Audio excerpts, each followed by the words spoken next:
xotinim, bolalarim, aqli oilam uchun bugun osh tayyorladim o'z qo'llarim bilan. Uyimiz yo'q, ba'zan pulimiz ham bo'lmaydi. Bo'lsa ham Allohga shukrona aytib, chiroyli ovqatcha tayyorlab qo'yaman har doim.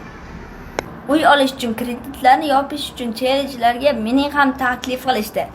Ya'ni kim ehson challenge ekan. Men erkak kishiman. Shu paytgacha karta qo'yib hech qachon ehson so'ramaganman. Albatta, rizq Allohdan. Alloh nasib qilgan ekan, albatta o'sha rizq meni topib keladi.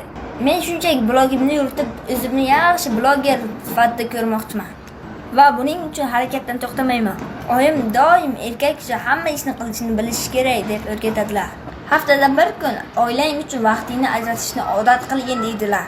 Bir kun aql ayoling uchun o'zing ovqat tayyorlab ularni xursand qil deydilar. Siz bunga qanday fikrdasiz?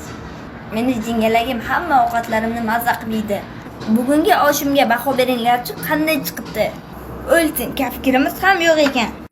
Bu oy ijara pulini to'la olmaganim sababli boshqa uyga chiqishga majbur bo'ldik. Shu sabab oyim ko'p narsa olmayaptilar. Yukimiz og'ir bo'ladi deb. Kameram och qolgan jingalakchani videoga olib qo'yibdi. Tayyorlab qo'ygan salatimni stol tagidan kelib astagina yeyishini qaranglar. Atrofimda gijir-gijir aylanib yuradi ovqatimni kutib.